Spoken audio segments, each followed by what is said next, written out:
guys, it's your girl, Miss Fab Financial, checking in with a special edition to Minding Your Biz. I'm on a solo dolo today. My co-host is doing some things, getting his business together, and we were like, listen, it can't stop. We got to keep going. So I'm filling in by myself. I'm trying to do the best I can without my co-host. And so today, don't forget, to like, share, subscribe, do all the things we need you to do. Amen. All right. So today we're going to talk about Black elitism in the community, right?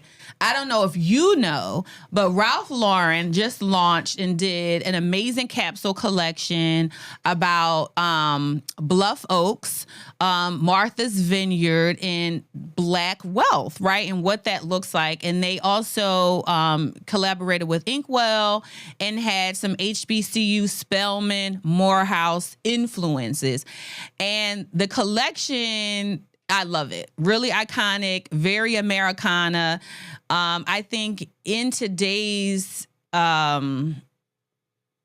atmosphere where DEI is being targeted and ripped away and corporate companies are pressured to pick and choose, Ralph Lauren is choosing diversity. And I love that, to highlight Black wealth, Black education, Black culture, that we are American. And I love that. You know, Ralph Lauren also, let me make sure I got his name right. He was the Black creative director who headed this up, right? Who was in charge of this campaign. His name is James Jeter. So not only did Ralph Lauren make the campaign Black, but so are the creative directors, the photographer, the creatives behind it, right? He included them in it. It wasn't just like, oh, we're going to put some Black people in some cool things and we're going to research HBCUs. No, we actually have the families that currently live today in Martha's Vineyard in the campaigns. It's their reality on what happens every day. And I love the celebration of Black wealth and being Black and elite. And versus the other conversation that I'm hearing happening in the Blackosphere, right, on the internet about Black elitism, right, that it's anti-Black. They don't love themselves. They're trying to get proximity to whiteness, and we shouldn't be upholding that image. That's not Black, right? And I feel like we can have the conversation without putting down Black people who have a different experience, right? That's the conversation that we want to have. But first, I do want to circle back to the campaign, right? The campaign, the James was very intentional. There's a beautiful patchwork jacket. Maybe when this airs, we could put it up. Beautiful patchwork. The patchwork was so intentional. I don't know if you know, right? That's why history is important. But the patchworks was the actual signals that was used in the Underground Railroad. So you may not know, but of course we couldn't read or write. There was no signs. There was no GPS. There was no Chat GPT. Okay. There wasn't like roads that had like Peachtree go left, right? You had to use marsh. You had to use rivers, natural landmarks. And so the patchwork was directions to help free people and move them through the Underground Railroad. So some of the patchwork had arrowheads, it had inverted triangles. And so that's also on the collection, which I think is amazing. When people look at it and go, that's not Blackness. I just go, you don't know your history. And so you're assuming that Blackness only looks one way, you know? And I feel like you're also feeding in to the stereotype that Blackness is ghetto or poor or uneducated, or, you know what I mean? And I think we should not fall into that, right? As a Black people, we scream and say, we're not a monolith. We're not a monolith. Amen. And we're not. We are different. We are diverse. And so there are a group of Black people who do not know poverty, who do not know struggle, whose families were never enslaved, whose families were 1 and 2 generations who helped found and build Spelman and Morehouse, whose families are legacy, whose families engage in generation after generation of nepotism. Amen. And I don't think there's anything wrong with that. Isn't that what we're all trying to aspire to be in some shape, or fashion, right? We talk about generational wealth, but some of these families, most of them actually have generational wealth. They have trust and they've been passing down wealth for generations. So that's the aspiration. And so I think to then demonize them and ostracize this community, say, well, they're elite, they're capitalists, they're punching down at us, is short-sighted. And I think you're doing exactly the thing white supremacy wants us to do, which is to fight inward against each other instead of learning from each other. Now, are there some black elites who punch down and who actively engage in elitist behavior? Absolutely. Absolutely. But that's not all, and that's not the majority. Most black elites from history were the ones who were funding abolitionist campaigns, were sending money, were a part of the Underground Railroad to help black people escape slavery. And so I think we have to have a conversation that being black doesn't look one way. And how we help our people doesn't look one way. I always talk about there's a baseball field and we all have to play our position. Whether you're in first, second, or third base, we all want to get home runs. Some of us are closer to home base than others, and we have to appreciate that and respect that. Amen? Okay, so please cut it out. Whether they're capitalists, they're trying to be close to whiteness and proximity. Some are, but that's not all. I think we need to look at this collection for what it is and celebrate black wealth. Celebrate that there are black people who engage in nepotism. I want my children to be nepo babies. Hello, amen. I don't want them to start from the bottom. Amen. Why are we promoting struggle? You got to get it from the bottom. What is that? Why? Why does that make sense? Wouldn't you want to get it from the middle or the top? I don't know.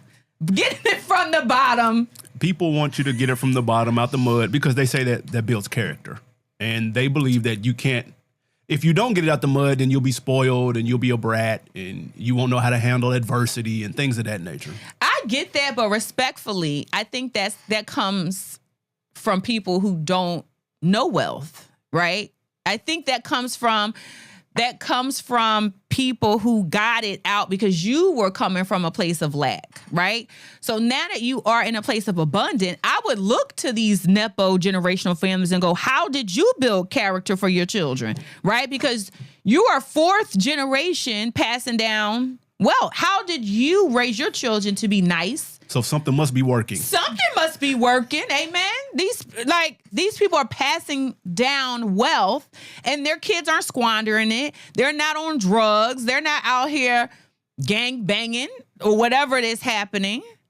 So instead of going, well, that doesn't build wealth, I want my children to get it the way I got it, then you're not promoting generational wealth. I think you're being so selfish and you lack discipline to actually save something for your children so they can have some. That's crazy to me. I never really got that when people were like, my kids, you got to get it out the mud. No. Mm-mm. Most people that say that probably aren't in proximity of someone who is of wealth or of having means. For sure. So they're going off of what they see on TV, media, and what they hear and what hearsay. Yeah. That's all. For sure. And I think that's the lack of history that we don't teach in school, right? It's unfortunate that you don't know of these families.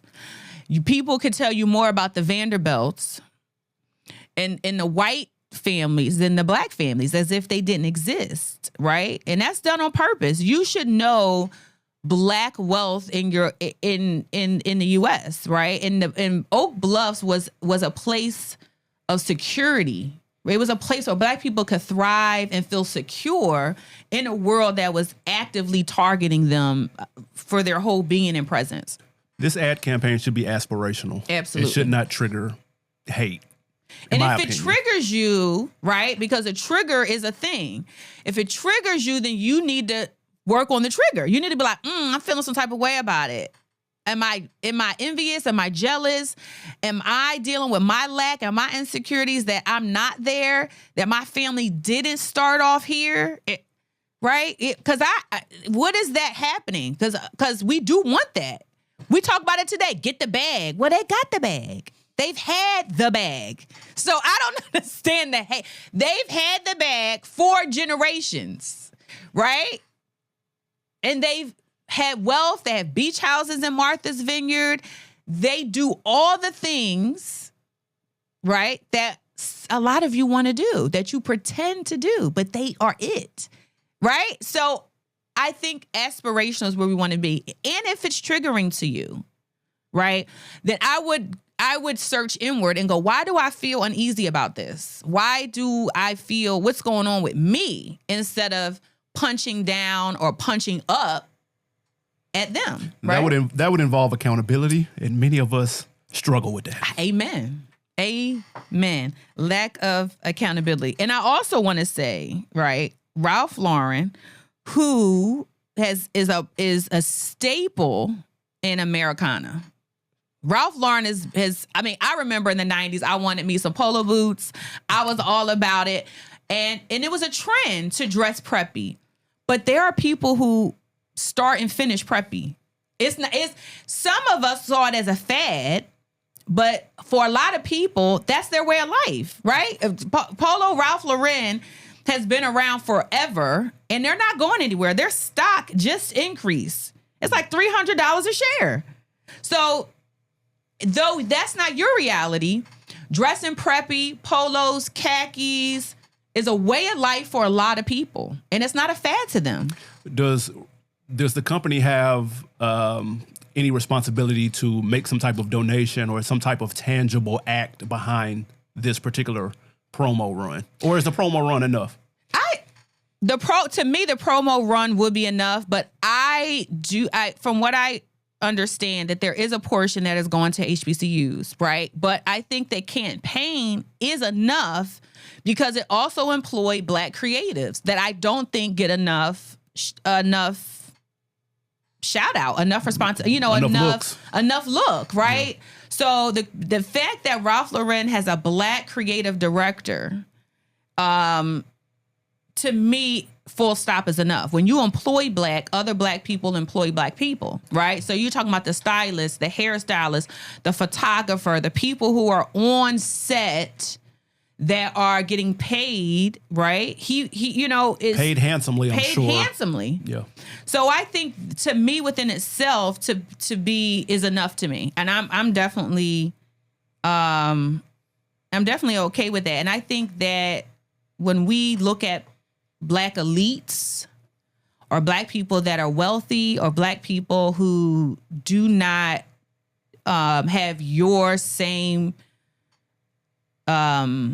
lived experience in Blackness, I think you do a disservice. You're almost removing the humanity from them to say that they don't engage also in racism, that they don't have injustices because they have money. And they do. They do. It's different. It looks different, but they still have adversities and things to overcome. And I think you remove that to say, oh, because you have money, you don't struggle the way I do. Nobody struggles the same. It is different. And plus, that should be, again, motivation to get to the money, so then you won't struggle if you claim that to be true. Amen. So I'll wrap this up, okay? Polo Ralph Lauren, the collection is chef's kiss. I love it. I went online. I was trying to get the little Spelman sweater. It was super cute. And it was sold out of my size, okay? So it is doing well, okay? Amen. The Blacks are buying it. I don't know if it's the poor Blacks, the elite Blacks, but we buying it, amen? Kudos to that. I do have a side note, though. 2.2. How do we feel if the white people buying it and wearing the Spelman? That'll be crazy. They wearing... How do we... Well, I mean, Black people rock the Yale and Harvard hoodies. So... I know, but Black people go to Yale. Oh, okay, I see what you're saying. Are there Black people at Spelman? That's a great question. Morehouse? What if it became trendy and cool to rock HBCU with amongst white people? It gets a little tricky. It does. I don't know. We can have a conversation about that. How do y'all feel about that? If HBCU wear becomes trendy. If HBCU wear becomes trendy outside of the culture, right? Because it is trendy with us. Like, you'll see, we wear our collegiate. We love a sweatshirt. Yes. And a skirt and some leggings and some J's, okay? We could do that all day. But if the white... Because Nike has done collaborations with HBCUs, and I've seen white sneaker reviewers wearing the sneakers, and So, I mean, Oh no. I don't know how I feel about it. I'm indifferent. I don't know. I need to hear some feedback. I don't know, because I don't know. that's tricky. That's tricky. Like, if I see a white person walking down the street with a Morehouse collegiate sweater on and some khakis and some J's, is it? I don't know. Maybe they know somebody. Maybe they significant other. Is it? But should they like hang up and not embrace this trend? Is that the same as wearing sorority or fraternity that you're not in? Yeah, I don't engage in that. Yeah, me neither. I'm not in a sorority or fraternity. You will never see me with an AKA, a Delta. I just feel like I don't have. You didn't put in. I didn't put in the work to represent that. That's how I feel. So I wouldn't do that. I don't really wear collegiate memorabilia anyway, because if I don't, unless like my nephew went to went to school and I went to a game and I had on my stuff. But I am not walking down the street with the Oklahoma State or FAMU if I don't have any connection to it. I'm not doing it just for the trend. I would never wear something because it's trendy if I don't have a personal connection to that organization. Last thing, what's the difference in that and wearing a Yankee hat if you're not a Yankee fan? Is it similar? If I'm a fan, I have a connection to it, and that's sports. I feel like it's for that. Like I almost feel that way if you're representing the sports team in that regard. But most people that wear, especially in our community, we're wearing it because the colors match the sneakers. We're wearing it because it's a trend and we like the look of it. We like the look. We don't necessarily like the team. We don't necessarily support the team. We just like how it looks. I think that's where it gets gray. Gotcha. It gets gray because you could wear it as a trend or a fad, or I like the way it's doing what it does. So I pose the same. So that's why I feel like, hey, if the Wahiti tribe is wearing a Spelman crew neck or a Morehouse situation, is that appropriating the culture, or is that embracing, or is that supporting? Let us know in the comments, because I'm dying to know. I am honestly, I don't know how I feel. I don't know, because I appreciate you wanting to embrace. You know what I mean? It takes it from embracing to appropriation. It's a thin line. It's a thin line. I don't know. So y'all guys let me know. Ralph Lauren capsule collection with James Jeter, uplifting, aspiring Black wealth, Black elites in Martha's Vineyard, including some collegiate Spelman Morehouse memorabilia. Love it. I think it's I love it. It looks amazing. So you guys let me know in the comments though. How do we feel with with white people, right? Or Asian, or anyone outside of the Black community appropriating? Is it bad? Is it good if they take on, because it's sold out? I guess is it? How do you feel if I walked in with a Yale sweater on right now? Would you be like, oh, okay? Like, would you even think PWI? You didn't go to Yale? Would it even be that deep, or it was just like, this is a cool? It wouldn't be that deep. I was like, oh my God, he's got a Yale sweatshirt. And maybe it's like a polo, or maybe they collabed with a brand. I wouldn't even. You probably wouldn't think twice. I wouldn't think twice. So. But it's different. It's different. If you have on a Spelman or a Morehouse, it's a historically Black college. And I'm assuming, I don't know this. So again, tell me in the chat that predominantly Black colleges do enroll or enlist non-Black people. I went to Tennessee State University. They have non-Black people there. Okay. And that's an HBCU. But for sure. So I would assume that is that. But that's not the majority. No. And I'm talking about Ralph Lauren that is sold out in some of these things. The patchwork quilt jacket is $1,200. This is not cheap. That might be somebody's swag. They might be into patchwork, and it just might so happen to say Spelman on the front. Okay.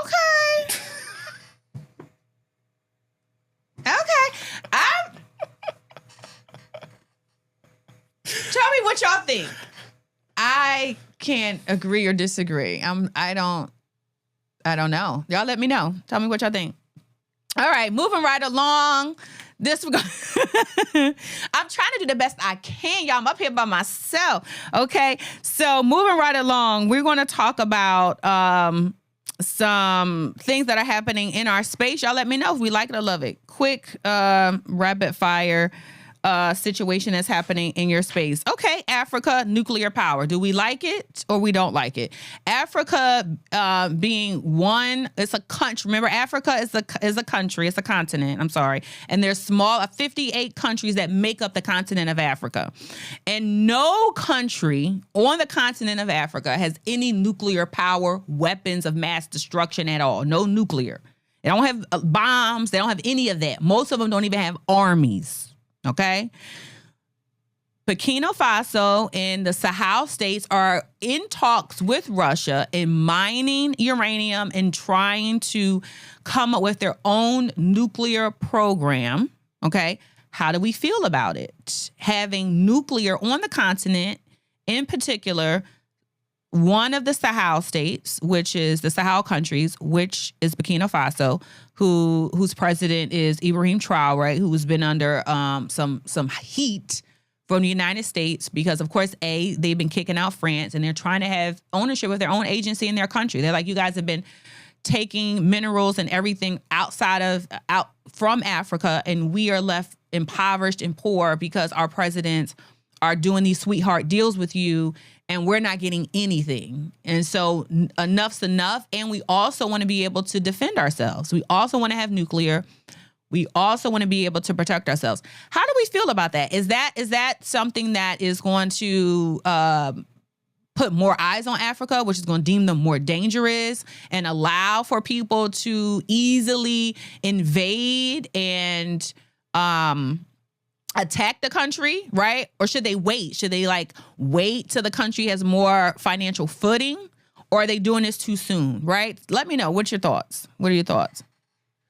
This is a very interesting subject because you don't want to be vulnerable if everybody else in the world is loading up. Yeah.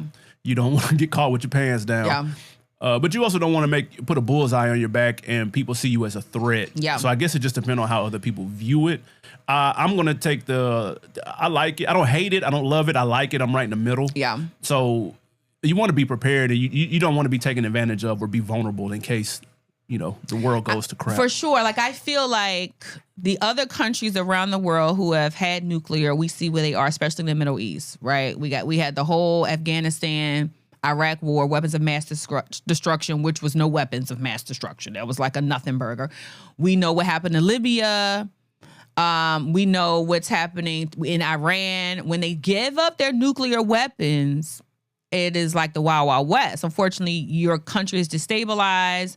The U.S. will come in and kill, steal, and destroy. So I am an advocate. I feel like African countries should be able to defend themselves. However, I do think it needs to be done in a very strategic way, not to piss off right now the powers that be. I think you're just getting your footing. You already kicked out the French, okay? They're going to have some issues with that. They upset. Amen, okay? So I think we need to be strategic about how this is done. I think you do what you're doing. You got your gold reserves. You're like, okay, we're manufacturing. We're laying down infrastructure in the roads. We're trying to get electricity. But I don't think we go nuclear yet. I think we wait. I think we build up our army. We stabilize the country, before we go nuclear. Fair enough. I don't think we're ready yet. I think we need to wait. Amen. I think we need to wait. I think we go too hard with the aggressive talk. We're going to get nuclear. I don't think you need to have that talk. We already know how the European countries feel about black countries. That makes you look more offensive than defensive. And then if people think you're on the offense, they're going to take that a certain way. I don't think we need to do that right now. And then it escalates. It does. Okay. So we don't like it. We don't like it. I don't love it. I don't hate it. I like it. I'm right in the middle. Yeah, I don't like it. I don't like it. I don't like it. I don't like it. I want y'all to make it. Let's not do the nuclear right now. Let's not. Tell Russia to do it over there and sell it to y'all. And then, let's figure something else out. Let's Because they're not going to invade Russia, but they will invade y'all. They don't like it. Let's keep it moving a little bit. Okay, Nas, next one. Nas, you know Nasir. I used to love me some Nas. Anyway, he had that little chip tooth right here. Who was a belly? I was like, ah. Okay, anyway. Amen. Let me move on. Nas, he's grown now. Hip hop is grown, okay? Nas has put in a bid to a $5 billion Queens expansion investment for a casino. And we know Jay-Z tried that in Manhattan. It was like, no go, no mas. So now Nas is trying to do that in Queens. How do we feel? Do we like it, love it, or hate it? I love this. Love it. I'm a Nas fan as well. And I see people on the sidelines are complaining about the gentrification effects that it could have. And I understand that. That is warranted. But this is supposed to start July of next year at the earliest. And if you read the press release, and this is what I would do if I had nephews, nieces, sons, and daughters in the Queens area, they talk about 5,000 jobs will come from this in many different sectors: food, beverage, maintenance, security, hospitality, etc. I would be getting my 18, 19-year-old nephew that doesn't quite know what they want to do right now. They will be getting some type of certification in one of those fields. Yeah. AI can't do that. and listen, and then they will be getting some type of trade certification. So right when July of 2026 or 2027 rolls around, they can get one of them 5,000 gigs, making 80, 90, 100. They're supposed to be between 80 to 150. Nice. How would an extra make good money too? That part too. So the dealers make good money. We do some of their tax returns. They make the coin. Listen, they make it definitely over six figures. And the tips. The dealers make some money. So listen, you win, blackjack. I would chat GPT the best route to get one of them gigs. And I'd put my niece, nephew, son, or daughter who's not sure what they want to do on a route to that. Yeah. Bring in an extra 70, 80, 90 into the household. It can't hurt. Yep. So on the one side, I am in agreement with that. On the other side, Queens, I don't know. I haven't been to Queens in a very, very long time. So I don't really know the lay of the land in Queens too much. I hear it's heavy Italian, if I'm thinking correctly, but please, don't quote me on that one. I hear a little bit of the gentrification. What I don't like a little bit is what's happening even now in Manhattan and some places, that when corporate comes and these big companies come, it gets whitewashed and you kind of lose the essence, the culture of the places. Like New York is so like whitewashed now. Like New York used to be, Little Italy is like little Italy. It's like a block now. Like Chinatown, like all these places that made New York a cultural hodgepodge, right, is now a melting pot. Everyone is like assimilating into Lululemon and Starbucks. Like New York was the quintessential town of small business, right? Boutiques and Greenwich Village, New York was it, and that's why people went there, because you got the culture, the energy of the city. Now it's like Times Square is so touristic. The people who live there can't even appreciate it. It's so crazy. So I get the gentrification part, and I understand some of the rumblings. I just feel like the citizens in the government officials, along with business investment, have to do a better job of merging and collaborating to keep the energy in the culture of these places so they don't get so whitewashed and sanitized, and then no one really wants to go there anymore. The group that he's supposed to be putting this bid in with Resort World, easy for me to say, has supposed to dedicate millions and millions and millions of dollars to the community and to the public education system. They've done it before in places that they've gone. They donated, but it's like, we really would just want to take your land and put in stuff in places in your backyard. But are you incorporating the local people to help keep some of the energy of the city alive throughout whatever you're doing, right? So if you have a casino, what's the theme of the casino, right? It's New York City. Like, I mean, I don't know too much about Queens, but how are we incorporating the local people into this project? Apparently, some of the money is going to go to small businesses in the area. Okay. That it's in the press release. You can read the whole press release. It's all online. Resort World Nas. Just Google that. But I like it for Nas. That's like a boss it move. for Nas. It's definitely a boss move. I appreciate him moving into that space. That's a good space. It's like the lottery. It's a lot of money. And people giving you money with the hopes that they're going to win. That's the other part that people, if you look at where casinos are in metropolitan areas, they're usually run down, with the exception of Vegas. I know they did one in Philadelphia. Yeah. Detroit too. It's not good. It's run down. It starts off really good and then it just doesn't end well. Why is that? That's a great question. I've never figured that out. Except for Vegas. Right. Is that still run by the mob? Because that's a tourist town, though. Yeah, so very touristy. Big on tourism. Somebody let us know in the comments. Yeah. Why do you think it is that casinos in metropolitan areas are run down? Atlantic City is done, decimated. There's no more casino there. That's a nothing burger. There was one in Philadelphia on their waterfront, Delaware Avenue, that was nice in the beginning. Now it's run down and ghetto and looks crazy. Yep. And like a whole bunch of homeless people hang around. Same in Detroit.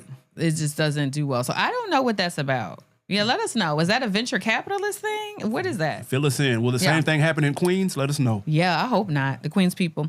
All right, next, south of I-20 investment, the Discount Mall, 26 acres. They're getting a $5 million loan from Invest Atlanta. Do we like it or love it? I'm here for this. I love it. The Greenbrier area is, you want to talk about run down?